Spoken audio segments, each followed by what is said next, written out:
Sim, sim, sim, estamos ao vivo para mais um episódio do podcast DevPro. Episódio de hoje vamos falar sobre como funciona o processo seletivo. Falei sobre como funciona o processo seletivo para os programas para o mercado de programação, né? Quais são as etapas? Isso é importantíssimo para você ter ideia de como funciona, obviamente para você poder se preparar melhor e ter consciência de qual vai ser o caminho que você vai ter que trilhar. Tá certo? Mas antes, como sempre, vamos para os nossos recadinhos do meu querido Moacir. Mo, é com você, meu querido. Fala aí, pessoal, bom dia para quem está nos acompanhando ao vivo aí pelo chat nessa terça-feira nublada aqui em São Paulo. Boa tarde, boa noite, boa madrugada para quem nos acompanha aí pela gravação, seja no Spotify, seja no Apple Podcasts, no Google Podcasts, ou pela gravação aqui no canal no YouTube. Sejam muito bem-vindos. Eu vou pedindo desculpa já antecipadamente por esta voz fanha de locutor grave, porque a minha sinusite está atacada. Mas vamos ao que interessa, né? Antes de tudo, siga-nos nas redes sociais. A minha rede social é @moacirmoda em todas, né? Principalmente no Instagram. E a do Renzo é o Renzo, @RenzoProBR. Ele tá fazendo um conteúdo bem legal, né? Essa semana passada chegamos lá em 5.000 seguidores. Chegamos em 11 mil seguidores aqui no canal no YouTube também. Muito obrigado a vocês que nos acompanham, né? Para um canal nichado de programação, isso é um número bem expressivo. A gente fica muito feliz por esse reconhecimento de trabalho, né? E os nossos grupos de discussão no Telegram, né? Se você quiser estender a discussão deste podcast, acesse bit.ly/galera-python-pro para acessar o nosso grupo Galera Python Pro. E se você quiser ficar por dentro de tudo que está acontecendo aqui no Python Pro, digite bit.ly/python-pro, que você vai entrar no nosso canal de recados lá no Telegram, certo, pessoal? Bom, sem mais delongas, vamos ao que interessa, né? Esse é um assunto bastante procurado aí pela galera que acompanha a gente, né? E eu já vou começar com a pergunta mais importante deste dia, que é: Renzo, como funciona um processo seletivo para vagas de desenvolvimento de software? Pois é, né? Existem aí algumas fases que a gente vai abordar, mas o importante é entender o seguinte: algumas crenças que às vezes acabam derrubando as pessoas, tá?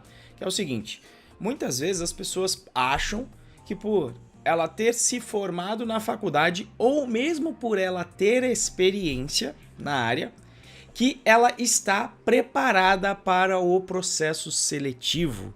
E essa é uma das maiores falhas e que causa o seguinte problema. Qual que é o problema quando a pessoa acredita nisso, né? A pessoa não se preocupa em estudar o formato do processo seletivo e se preparar principalmente para a fase de entrevista técnica, que eu vou mencionar, que é uma das fases e uma das mais importantes, tá, do processo seletivo. E por causa disso, muita gente acaba perdendo várias oportunidades importantes. E a gente viu aí, inclusive, se eu não me engano, mês passado, conhecido nosso aí, onde eu fiz uma indicação. Eu conheço a pessoa já tem anos de experiência e ela foi fazer o processo seletivo, não estava preparada, ficou nervosa na hora, não estava esperando receber uma entrevista técnica de surpresa e acabou não entrando numa vaga bacana, que eu tenho certeza que ela tinha condições, mas uma vez que você fez o processo e não performou, fica complicado para quem está contratando falar: ué, mas a pessoa não performou, o que será que aconteceu? Então tem que tomar bastante cuidado com isso, e por causa disso que a gente se motivou a fazer também esse podcast aqui de hoje, tá bom? Mas vamos à resposta direta para a pergunta que o Moacir fez, que é o como funciona, né? Ou quais são as etapas de um processo seletivo. A gente já falou sobre currículo, que é a fase para você chegar nessa fase do processo, para você ser chamado para esse processo, e eu vou partir a partir disso. Tá? Eu vou partir deste ponto onde você já foi chamado pelo recrutador. Tá? Bom, Basicamente aqui eu separei em 5 fases e não necessariamente todo processo seletivo tem isso. Eu vou comentar, tá bom? Sobre cada uma delas, se pode existir ou não, quais são os processos e depois eu menciono, inclusive, dando exemplo de empresas, tá? Que possuem essa fase ou que não possuem. A primeira fase, todas empresas possuem, tá? Que é o que eu chamo de psicotécnico, a primeira fase, tá? É onde você vai ter o contato de um recrutador, seja ele um recrutador de uma empresa terceirizada que a empresa tenha contratado para gerir essa fase de processo seletivo, ou seja um recrutador de dentro da empresa. Mas é o que eu chamo de psicotécnico, tá? Onde você vai ter o contato com essa pessoa do RH. E uma coisa importante para você ter na sua mente, durante o processo seletivo, todas as pessoas que participam, elas querem que você passe. Tá? Do outro lado, dá um trabalho danado fazer esse processo. Então, elas querem que você passe, principalmente o teu recrutador. Ele não vai ser o responsável, normalmente, é uma pessoa do RH, essa pessoa não é responsável por te avaliar tecnicamente. Então, não conte com essa pessoa para te tirar dúvidas sobre tecnologia, mas conte com esta pessoa para tirar todas as dúvidas acerca da empresa e do processo seletivo. Tá? Então, use o recrutador como seu maior aliado. Ele, mais do que ninguém, está torcendo pela sua contratação, porque normalmente uma das métricas para a turma de recrutamento é justamente quantas pessoas foram contratadas, ou seja, que passaram pelo sarrafo dessa fase do processo seletivo. Tá? Então, e esta fase é importante, por que eu chamo de psicotécnico? Porque vai ser mais um bate-papo. Para você ser eliminado aqui nessa fase, sei lá, você tem que cometer uma gafe muito grande na hora de conversar com alguém. Você só vai conversar com essa pessoa. Ou se você estiver fazendo processo seletivo para o exterior, muitas vezes essa primeira fase que eu chamo de psicotécnico serve para quê? Para entender se você consegue se comunicar no inglês. Normalmente o inglês pode ser a língua do país que você está indo, mas usualmente as pessoas vão fazer essa fase, se você for fazer for participar de um processo seletivo para uma empresa gringa, vai ser para saber se você sabe falar inglês. Tá? Então é uma validação do teu idioma, principalmente da tua fala e do como você está escutando, ou do inglês, né? Do seu speaking e do seu listening, para saber se você consegue se comunicar para você performar, caso você seja contratado. Tá? Passada essa fase, aí aqui eu vou destrinchar a fase que normalmente compõe a sua avaliação técnica. Algumas empresas nesta segunda fase, o que elas fazem?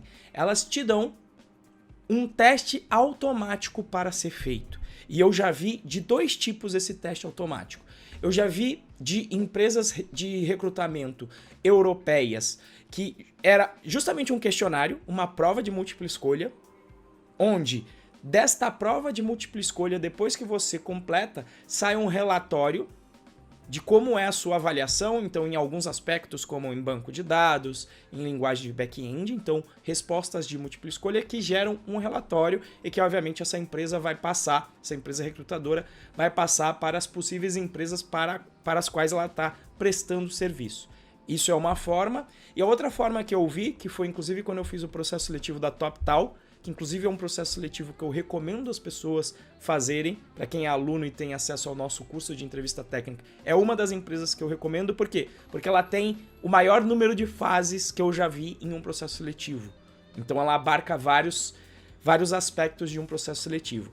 E nessa segunda fase da TopTal, em vez de fazer um questionário, ela te coloca para responder questão técnica mesmo. Normalmente acerca de programação procedural, de lógica de programação, e eles te mandam, se eu não me engano, para o site da Codility, onde você vai ter uma plataforma em que você vai ter que realmente escrever código. Normalmente são 3 questões, tá? E geralmente você tem que responder muito rápido, tá? Normalmente você não consegue fazer as 3, mas normalmente se você fizer uma bem e metade de uma outra, você consegue passar nessa fase do processo seletivo. Então, essa segunda fase é uma fase, digamos, automática. E nem todas as empresas fazem essa fase. Por exemplo, o Google e o Facebook não têm uma fase de codar automaticamente, tá bom? Então, Essa daqui seria uma fase que eu diria opcional. Pode ser que tenha, pode ser que não tenha, tá? Depois vem a terceira fase, onde é a entrevista técnica, digamos, raiz, onde você realmente vai conversar com uma pessoa do time técnico e você vai ter que resolver questões, tá? Então, isso daqui tem no Google, tem no Facebook, você passa direto para essa fase, tá? Essa é a segunda fase de Google e Facebook, e essa foi uma fase que eu fui na TopTal também. A terceira fase, depois que eu passei pela parte automática, eu vou realmente codar com alguém. Pontos importantes dessa terceira fase, porque ela é uma das mais importantes, tá? Esteja preparado e treinado para resolver os problemas e fazer análise e complexidade de algoritmos. Renzo, o que é isso? Como é que eu encontro esse conteúdo?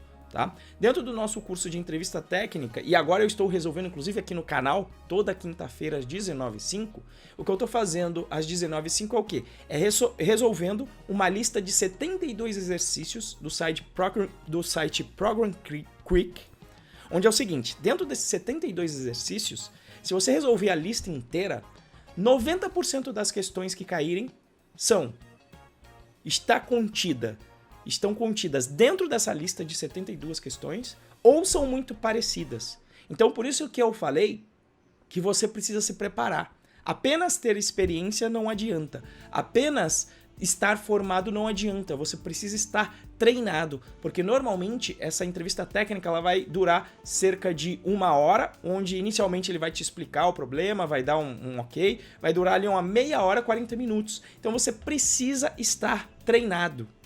Né? O paralelo que eu faço é o seguinte, eu passei no vestibular do ITA, tá?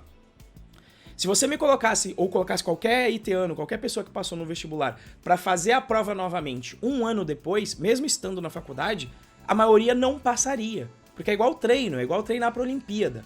Se você pegar o Usain Bolt, ele não vai bater o recorde fora de Olimpíada e fora de competição. Por quê? Porque ele tem que treinar bastante, se fortificar, ele se prepara para aquele pico de competição e depois não dá para ele manter aquele ritmo sempre, então depois ele dá uma diminuída normal. Então o que eu recomendo é que quando você for fazer o processo seletivo, que você dê uma refrescada na memória ou estude se você ainda não passou pelo processo seletivo, tá? Então esteja preparado para resolver os problemas que a gente está resolvendo lá, que eu estou resolvendo aqui no canal, já resolvemos lá uns 7 e a ideia é que a gente resolva lá os 72, tá?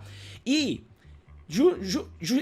geralmente no final dessa fase, o recrutador te fala, ó, nós vamos fazer aqui o processo, meu nome é Renzo, nós vamos fazer aqui o processo seletivo, vou te passar uma questão técnica, você vai ter que fazer análise e no final você vai poder me fazer algumas perguntas.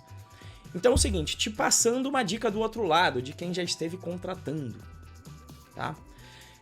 Esteja preparado para fazer essas perguntas, tá? E principalmente na hora de fazer o exercício, faça o exercício sempre falando. Tá? É muito chato quando você é o recrutador, principalmente online, quando de repente a câmera não tá ligada e a pessoa fica lá assim. Silêncio, você fala... Quando a pessoa fica em silêncio, cada 2 minutos eu falo, você tá aí ainda? Você tá aí ainda? Porque não dá pra saber se a pessoa tá lá. Ou então a pessoa que só fica ruminando, né? Vai falando, tá? Até porque falar vai te ajudando a entender o problema, tá? E eu vou dar umas dicas específicas sobre isso daqui a pouco, tá? E então, quando a pessoa fala, olha, acabou a entrevista técnica, pode me fazer a pergunta que você quiser. Esteja preparado para fazer perguntas importantes, para você também avaliar a empresa e demonstrar interesse na vaga. Isso às vezes conta muito, tá? É o entreter o recrutador. Você entretém durante a fase de resolver a questão técnica, mas também na hora de fazer a pergunta. Então, às vezes eu tenho algumas perguntas que eu gosto de fazer. Eu pergunto como que é o dia a dia. Pra você tentar entender se rola hora extra, como é que rola, qual que é o ânimo da galera, será que tem happy hour. Então eu costumo perguntar qual é o dia a dia, tá? Eu costumo perguntar também pra pessoa o seguinte, o que você mais gosta na empresa? E depois eu costumo fazer a pergunta oposta, que é o tipo, o que de repente você não gosta tanto ou que de repente poderia ser melhor? Pra você entender, porque nenhuma empresa é perfeita. Então vamos saber um pouquinho aí. É óbvio que a pessoa fica... E eu já fiz essa pergunta, inclusive, o que você não gosta tanto, e muitas vezes a galera falou, nossa, nunca parei pra pensar tanto, e aí a pessoa te coloca, acho que poderia ser melhor aqui na parte de delegação de tarefas, etc. Então ela te expõe algumas vezes alguma coisa que pode ser que você não goste, né? E aí você pode perguntar, como é que é a progressão de carreira? Acontece rápido, devagar? O que a gente tem que fazer? Como é que é a gestão? Tá? Então esta é a terceira fase e eu diria que é uma das mais importantes. Opcionalmente, as empresas podem fazer uma quarta fase. Isso na TopTal não teve, mas no Google e no Facebook sim. Que é uma entrevista presencial, que é exatamente como a terceira fase, tá? A única diferença é que você vai fazer isso na empresa. Por exemplo, quando eu fiz o processo seletivo para o Google, eu fui lá realmente pro Vale do Silício fazer a entrevista no próprio Google. Só que quando é essa, principalmente se você viaja, essa quarta fase ela é bem cansativa, porque basicamente você vai passar o dia sendo sabatinado. Em vez de fazer apenas uma questão, como eu falei que existe ali na fase de entrevista técnica na anterior, você responde 4 questões, cinco questões com 5 pessoas diferentes, onde as 4 primeiras são exatamente essas questões parecidas com a de entrevista técnica, perguntas rápidas, normalmente sobre estrutura de dados linear, e no final tem uma pergunta mais, principalmente se você for sênior, sobre arquitetura. Tá? E essa pergunta é importante. Se for uma vaga plena ou sênior, essa questão tem muita relevância na sua contratação.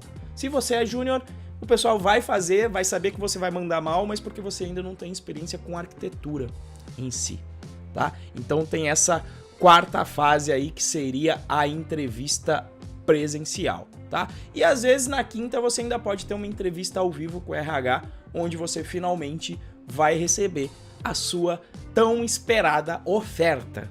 E aí a gente fala muito de negociação aqui no podcast, mas no dia de hoje a gente não vai entrar nessa seara. Né? É só o processo seletivo, cujo objetivo é você passar por todas as fases, você ser perguntado e sabatinado e chegar ao final desse processo para ser contratado, tá certo? Moacir, meu querido, tem alguma coisa para falar aí sobre processo seletivo? Depois desta aula sobre processo seletivo, eu não tenho nada a acrescentar, até porque eu devo ter feito, sei lá, 2 processos seletivos na minha vida. A minha trajetória aí foi por outras vias, né?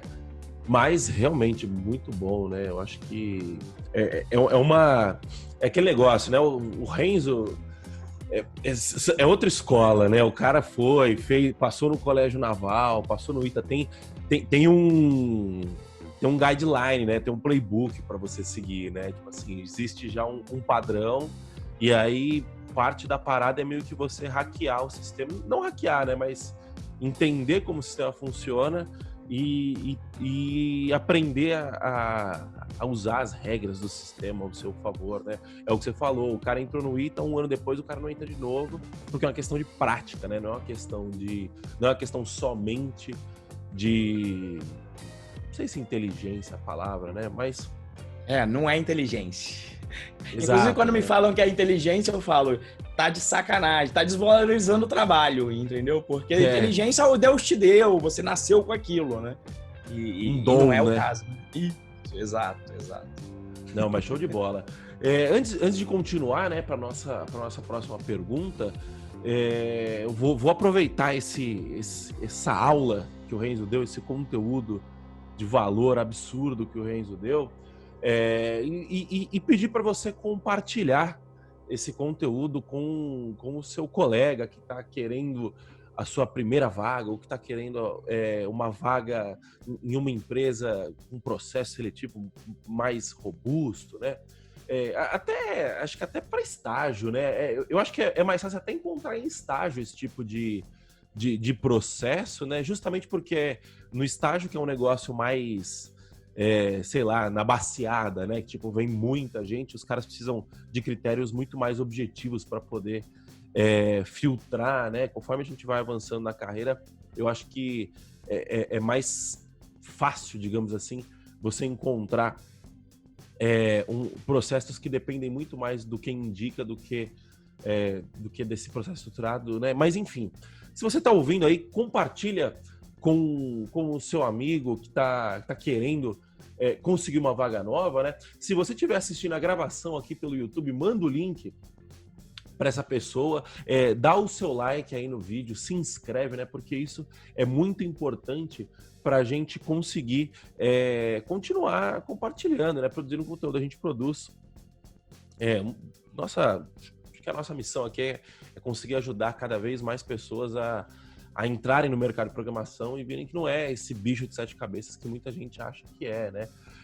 E se você estiver ouvindo no Spotify, bate um print, marca o Renzo aí no Instagram, @RenzoProBR, que ele vai repostar o episódio que você estiver assistindo aí, o seu compartilhamento, tá bom? Voltando aqui para a nossa pauta, vamos para a segunda pergunta do dia, que é: o que fazer depois de entender como funciona um processo seletivo, Renzo? Perfeito. Acho que como o Moacir falou, né, a gente aprende, e eu fazendo concurso por muito tempo, né, fiz para a Naval, fiz para o ITA, você sabendo como funciona bem o processo, vem a fase do que a gente chama de fazer o que precisa ser feito. O que você precisa fazer? Você precisa se preparar para esse momento. Você tem que entender que você vai se preparar várias horas para fazer uma apresentação, um show de 1 hora durante essa entrevista técnica, tá? E aí pode ser, obviamente, que tem processo seletivo que use projeto, tá? Inclusive, eu até esqueci de mencionar isso, tem empresas que têm a fase do projeto, perdão, tem empresas que têm a fase do projeto, esqueci, não sei por que ficou aqui de fora, tá? Inclusive, na TopTal tem também a fase do projeto, tá? Eu sempre preferi o modelo de entrevista técnica. Por quê? Porque eu consigo fazer uns 5 processos por semana. Quando é com projeto, não. E com projeto, de certa forma, você não precisa se preparar tanto, mas vai te tomar aí 1, 2 dias, às vezes, para você conseguir. Às vezes tem gente que não está com tanta experiência, vai demorar 1 semana para fazer um projeto. Tá? Então, depois de um certo tempo, eu aprendi a hackear e falei, não, vou fazer sempre os processos seletivos sem projeto, que eu consigo fazer 5 por semana. Por quê? Porque dura 1 horinha só. Né? Você se prepara mais, mas dura 1 horinha. Depois que você está treinado, você faz embatelado um monte. Tá? Mas o que fazer depois que você entende como funciona? Então, se preparar. E como é que você vai se preparar? Estudar a lista de questões do Program Quick, que inclusive eu estou resolvendo aqui, como eu já tinha mencionado lá em cima, se preparar para pegar velocidade e para pegar traquejo em análise de algoritmo. Tá? Eu vou postar aqui no chat, inclusive, usar aqui. Já fica o link também, né, Moacir, para colocar depois, talvez, na descrição, tá? Que é a nossa playlist de exercícios de entrevista técnica.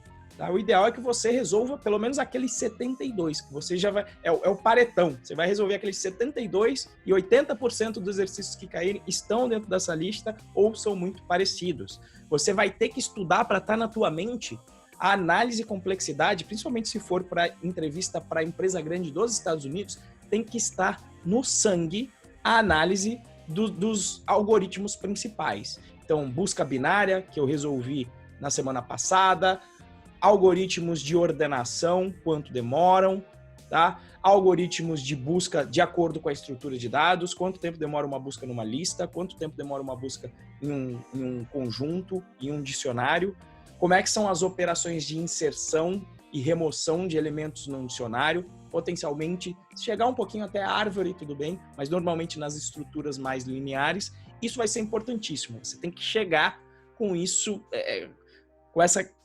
com esse conhecimento, você não pode pensar na hora.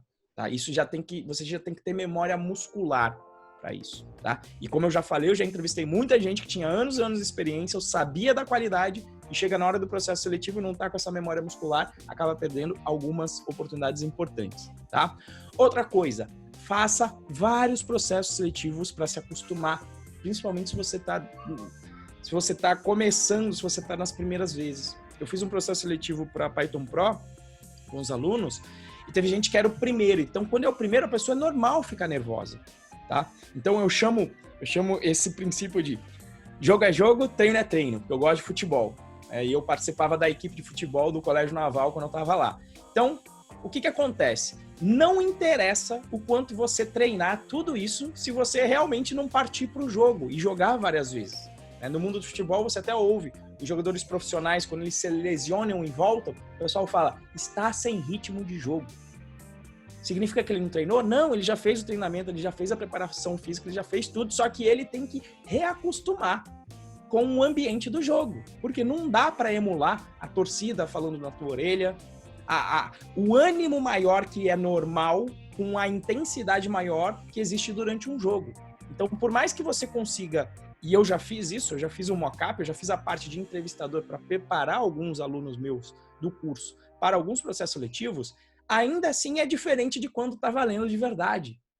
Né? E você sabe disso. Quando você está aí no ensino normal, se é uma prova que não vale ponto, você faz de um jeito. Agora, se a prova vale realmente ponto, você fica muito mais nervoso. Ou, quem aí já esteve na faculdade, uma prova que está lá no início do bimestre é diferente de uma prova final, que vai decidir se você passa ou não. Né? O teu psicológico nessa hora é muito importante. E eu já vi muita gente quebrar, tá? Quebrar efetivamente, simplesmente parar, o cérebro parar de funcionar do nervosismo que a pessoa estava, e pessoas experientes. Tá? Por quê? Porque não estavam preparadas para o processo seletivo. Tá? E com o tempo você vai acostumando. Né? O nervosismo nunca vai embora completamente, mas você aprende a deixar esse nervosismo mais sob controle. Tá bom? Você ia falar alguma coisa, Moacir, não? Não. Segue aí. E é o seguinte, outro ponto. Eu falei para usar o recrutador em seu favor. Em processos seletivos muito bem estruturados, como de Google e Facebook, o recrutador, inclusive, vai te passar manuais com vídeos. Tá? Vai te passar o vídeo falando como o processo seletivo vai funcionar. Então, consuma esse material. E pergunte qual vai ser a plataforma que vai ser utilizada. Tá? No do Facebook, eles já falavam qual era a plataforma. Se eu não me engano, era uma que chama ColabEdit, na época que a gente utiliza. Se você procurar aí ColabEdit, você vai entrar numa plataforma em que você coda. E por que eu estou te falando isso? Porque muitas vezes vai ser num ambiente que você não está acostumado a digitar. Como eu falei, é um show. Você tem que chegar preparado para dar esse show. Então, por exemplo, quando eu fui fazer o processo seletivo do Google, o processo seletivo era feito dentro de um Google Docs. Qual que é o problema disso? Eu sou um cara que usa IDE. Estou acostumado com todos os atalhos, com autocomplete. Não estou acostumado a não precisar identar o meu código Python, por exemplo, porque a IDE já vai me ajudando nisso. Agora, se eu estou dentro do Google Docs, eu não tenho autocomplete. Eu não tenho indentação automática. Então, quando eu vou fazer esse processo seletivo, nos dias antes eu começo a fazer exercícios dentro da própria plataforma, para eu conseguir digitar bem, para eu conseguir me acostumar a dar os espaços, para eu conseguir realmente performar bem naquele dia. Então, conheça a plataforma. Se o processo seletivo não for bem estruturado, não tem problema você perguntar para o recrutador. Muito pelo contrário, se você perguntar, o que você vai estar demonstrando? Ele é uma pessoa que se preocupa, que tenta entender, né, qual é o problema que ele vai passar para ele se preparar, para ele treinar, para ele ter um planejamento. Então, isso é esperado. Não fica com vergonha. Não acha que por você perguntar, vão achar que você não sabe. Pelo contrário, encare como uma demonstração de interesse na vaga. Tá bom? E, como eu já disse lá em cima, treinar, fazer o processo seletivo explicando o que você está fazendo. Como eu falei, eu já estive do outro lado, nada mais chato do que ficar em silêncio, ficar murmurando. Como é que você pode fazer isso?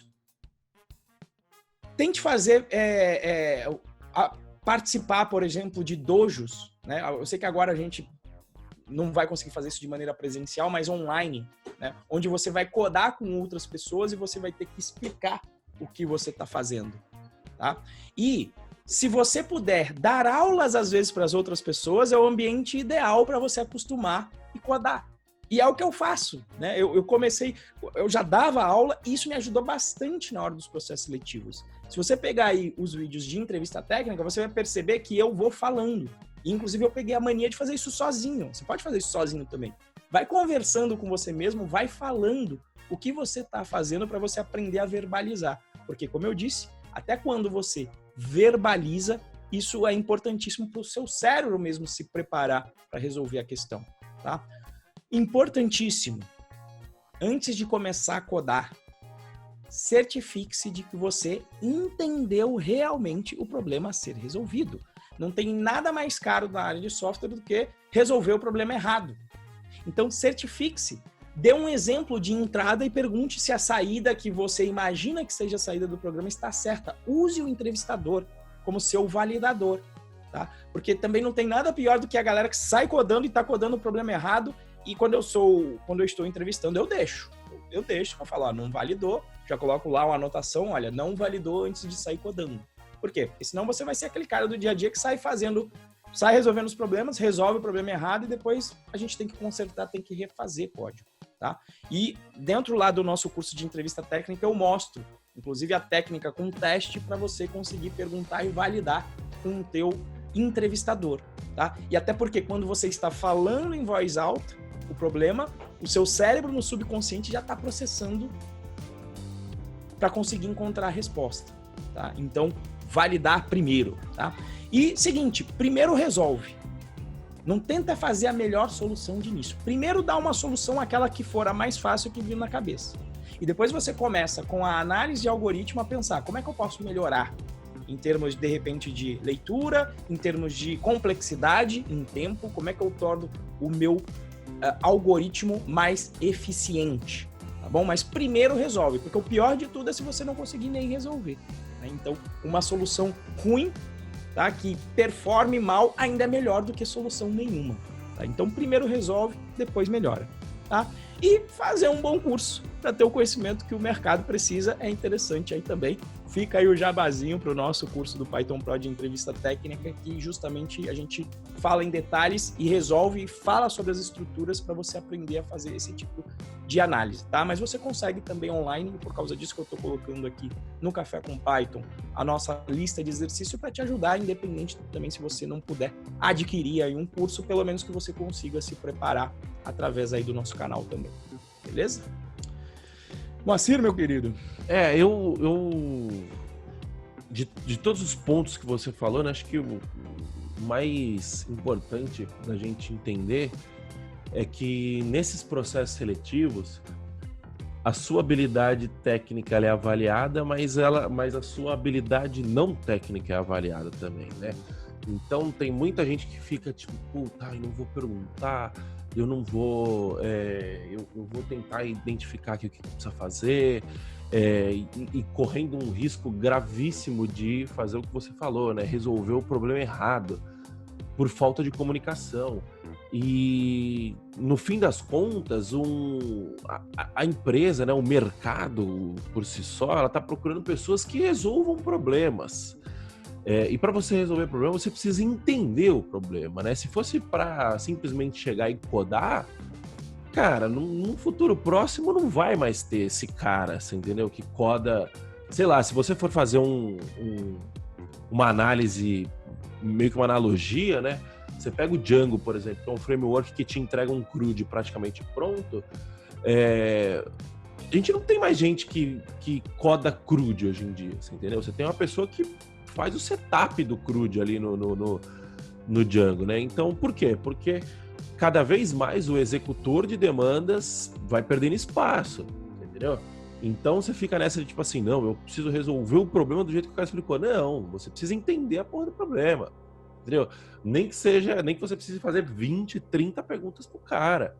Porque no meu caso, por exemplo, quando eu vou avaliar, é muito mais importante eu avaliar uma pessoa que eu vejo como uma característica, eu vejo como uma melhor característica uma pessoa que não tem o técnico tão afiado, mas tem essa sensibilidade de tentar entender o problema, do que o cara que tem um técnico afiadíssimo, mas não consegue entender o que precisa resolver, você entendeu? E aí o cara vira aqueles puta gênio que trabalha sozinho, não consegue trabalhar com os outros, porque não desenrola, você entendeu?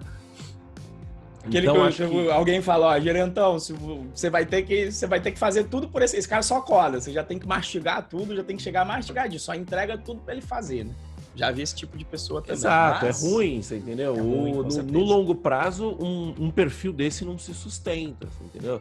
É aquela que a gente sempre fala aqui, né? Essa herança da escola de acertar a resposta. Tem uma resposta correta e 3 são erradas.